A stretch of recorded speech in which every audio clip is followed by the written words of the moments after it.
Listen, first off, congrats. You're going to be working with DAZN'S Matchroom broadcast team, fight camp and all of this. I mean, what does that mean to you to be back on calling fights? Do you know what? I'm happy. It's the only thing that I truly really know about in life. I'm still trying to figure out women, even though I've been with her 20 years. I'm trying to be a father to these four kids. That's a forever journey right there. Next time I see him, I'm going to tap you up to see if you know a bit more than me. But yeah, I mean, it's the only thing wait a minute. But didn't you tell us in Chicago that, listen, now I got to keep the wife happy. I'm done with this sport forever. Yes. Did that help out at all, though? I mean, how's life been after boxing? 2 years away from the ring, and it'll be 3 in November. It's been nice, but at the same time, I still love fighting. I don't actually want to do it, but I still am engrossed in the sport. I love watching. I love giving a technical analysis of fighters and breaking it down and seeing the do's and the don'ts and the strengths and the weaknesses. That's always going to be in me because I've been watching this sport since I was 11 years old. So I'm studying it from the age of 13. So all these things I feel like are being wasted. I keep getting asked to be a coach, and I've had numerous fighters come to me and ask me to train. I can't do that because every time the fight is in the gym, I'm in the gym, and that means that it's too much time away from the kids and the wife. Right. So with this, it's a great opportunity for me to get across what I'm seeing, and I feel like I can lay it in kind of layman's terms. I'm not the brightest, but I fully understand boxing. It's the one thing that I know in this world. No, I think you're being humble when you say you're not the brightest, because you have an excellent boxing mind. And when you were fighting, you'd say that. You know, he can't mess with my boxing mind. You know. Thank you. All right, so what does this mean to you? I mean, if this is the love, at least you're not going back into the ring. You're saying, okay, there's another way for me to be around it. What does it mean for you to be able to probably, in your career, like in boxing? I'm so happy that I can, you know, find a way to navigate through this retirement. I was retired at 36. I'm 38 now. I'm 39 this year, 40 next year. So I've got to stop getting in my mind that I can fight. I know I can, but I've got to forget, man. And by taking up this role, I'm working with DAZN going forward, that I'm going to be completely detached in these next 18 months from boxing, from a fighting perspective. I ain't never getting back in the ring. I've got something coming up big towards the end of the year that everyone will soon hear about. But for now, I just got to keep zip. Can't get a hint? Nothing? I ain't having a real fight, that's all I'll say. Oh, okay, gotcha. Oh, so Jake Paul. Okay, Jake Paul and Tony Bellew. We got it. No, that boy would never call my name. He's not that crazy. Hey, listen, Tony, one thing that has been difficult throughout my career, right? The most difficult part is developing relationships with some of these fighters, liking them personally more than others, and then having to be honest about certain things, whether it's a fight or a subject regarding that fighter. Like, how do you deal with that, calling a fight and liking a guy in the ring, but being honest even if it's against him? I've struggled with that over the years. I'd say I've got 2, maybe 3 guys left to me that are close in the boxing world. Well, one who's fighting actively, Derek Chisora, which I would never go against Del. He's my boy. I've grown up with Del. We've been close friends for a long time.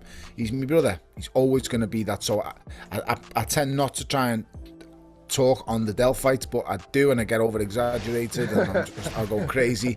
But all the other fighters, I can have a relationship with them, but I can also criticize them. I would say I can criticize Del, yes, but I criticize him when we sit down in a room on ourselves and I tell him. And it's face to face, man to man. I don't need to criticize Del on a screen in front of millions of people. That's just not needed. So with all the other fighters apart from Del, as I say, I can break them down. I can, criticize them, and I can speak from, experience. It's not a hard thing to do. It does play on your heartstrings. I fully get it. When I talk about the likes of Conor Benn, I've got a great relationship with Conor Benn. I think he's an outstanding prospect, but I also see that he can't be rushed at the minute. He's got to, the timing of his next step up is very important. The Vargas fight's one step and he's blown away faster than everybody expects. But please, you can't be jumping on the likes of Amir Khan right now. You need to just hold for a second. Vargas is a good win. Granados is another step in the right direction, but this level needs to be maintained for a little bit, and that's a little bit critical of him, but it's only critical in the right context. I'm saying it for a reason. So, and I'm easy to do that with other guys. You know, Tasha Jonas, I've known since she was a kid. The Jonas and the Bellew family are quite close. But I understand Tasha makes mistakes, so I can tell her them, and I can say it on screen too, because they're not overdue criticism. It's not too much. It's just fact. It's what I'm seeing. It's what I can get out.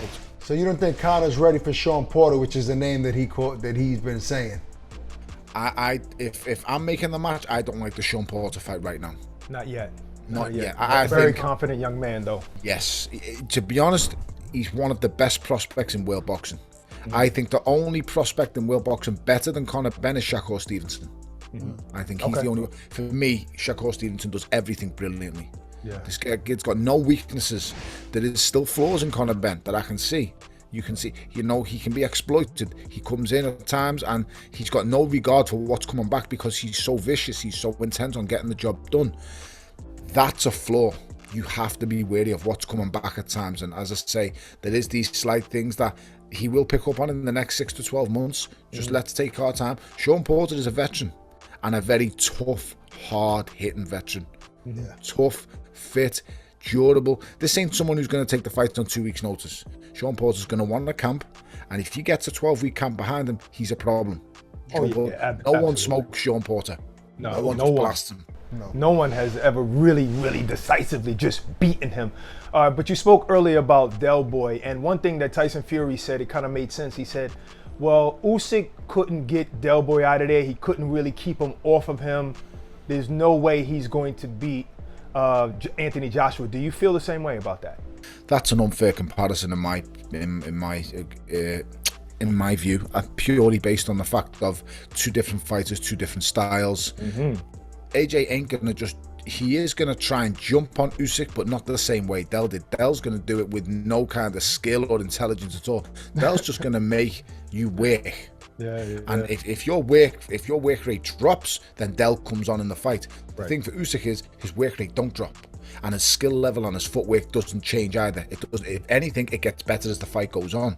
He's somebody who likes to look at you the first 2 rounds, and believe you me, I know this from experience, unfortunately. He's someone who looks in them first couple of rounds, and then he starts making adjustments from round 3 onwards. Against Del, I was so happy to see him landing shots in the first 2 rounds.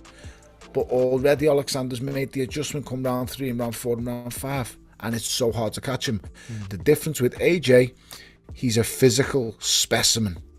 The best physical specimen the heavyweight division has seen in 20 years easy. I think he is physically the best heavyweight I've seen since the prime Mike Tyson.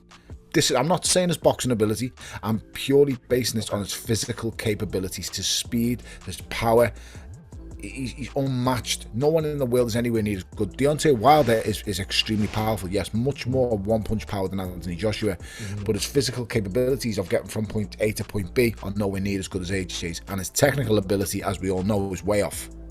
But AJ is that kind of fighter who can get close to Oleksandr Usyk and stay there. There's not going to be nowhere for Oleksandr to go, but that's going to take time to get him to stay still. I think it'll take 4, 5, maybe 6 rounds until he starts nailing them clean with the 2s and the 3-punch combinations. I think at that stage he may be behind on points even, but I think he will catch up with him, you know, from round 6 onwards, and I do think it's an AJ victory. But make no mistake about it, it's a very, very hard fight, and an even harder fight now that he's took on Lomachenko on board. Right. You know, one thing that I say, because you brought up Deontay Wilder, I always revert back to 2015 when he beat Stavern the first time. The best victory of his career, in my opinion. Yeah, that the one was on points. A good boxer, boxing back. They say that he can't box backwards, but he was boxing on the back foot. He had a check left hook. He literally looked like a boxer. And of course, when you're knocking everybody out, sometimes you read your own press, like Jerry Cooney says, and you get away from the fundamentals. And I think that's what happened. But can he go back to that if he originally had that? I think once again, Barack styles make fights, and for Deontay Wilder going into the Tyson Fury fight, he has to look at what was working for him in the rounds when he dropped Tyson Fury. He has to look at how he set those attacks up and go back and do your study and do your homework. Tyson Fury's been on the floor on multiple occasions from lesser punches than Deontay Wilder. There is a path there, there is a way to see how it's done. You've just got to put the time in and study. Tyson Fury makes it out like he's the most formidable heavyweight in the world. I think he's an amazing fighter, by the way. I think he is the best heavyweight in the world right now. That can't be disputed on the victories that he's done. But he can be hit. He can be dropped. All you got to do is set the right traps at the right times. You've got to get him to the ropes. I mean, Steve Cunningham was never the biggest puncher as a cruiserweight. Steve Cunningham had him flat on his back. Right. And if Steve Cunningham has the staying power to jump on you and make it last, he gets rid of him. Deontay Wilder, in the 12th round of that first fight, has him down. It's only down to his mental stability that he's allowed Fury off the leash, off the hook. That 12th round, it's Deontay Wilder's fight to lose. When a man is down so heavily in the 12th round on his back like he was, why do you even allow him to come and press you? Why would you? It's a complete mental block that he's got, Deontay Wilder, in certain fights, and his attitude. He just needs galvanizing a little bit more. He needs maybe an angry man in the corner on his back, maybe someone to drive him more. How much do you want this? Mark Breland for me was fantastic, but he needs something different. I want to ask you a question because I respect your boxing knowledge and your opinion. We've been going back and forth with certain guys, Chris Mannix and other guys, about Gervonta Davis. Now, you remember when Pound for Pound was created, it was really talking about if Sugar Ray Robinson was a heavyweight, he would be the best heavyweight in the world. You know, pound for pound, he's the best fighter. You know, and one thing I say is, that's all about the eye test. That's a lot to do with the eye test, how he's dismantling guys in his division. So you're like, wow, he seems like he'd be the best fighter. Now, what is your take on a fighter like Gervonta Davis? Is he special? I think he's outstanding. I think pound for pound, he's one of the biggest punchers the sport has seen in the last decade. Unbelievable, ferocious, vicious power. The thing that worries me about him is the weight classes and how far he wants to go and how much he wants to mess with these guys, because I said this to Vasily Lomachenko when I spent time with him back here when I was fighting Usyk, and I said, what is wrong with a fighter just reigning in one weight class? Gervonta Davis is huge in my opinion. The knockout of Leo Santa Cruz late last year was just the best knockout I've seen in the past 2-3 years, because it's the levels that both of these guys are at. I thought the Barrios victory recently was a bit lesser, so I got asked to compare the Nakatana win for Loma against the Barrios win for Gervonta Davis. Now, I only rated Loma's win better because the people who Nakatana beat, the likes of Hideo, they're big wins. You know, they're great victories. Barrios hadn't defeated anyone of any kind of note, although it's a great win for Gervonta. Well, listen, man, Tony, it's always a pleasure chopping it up with you, man. Welcome to the DAZN team, and maybe we'll catch you at Usyk Joshua in the UK or something, man. I can't wait, guys. Lovely to speak to you guys. Have a good one. Take it easy, brother. Take it easy.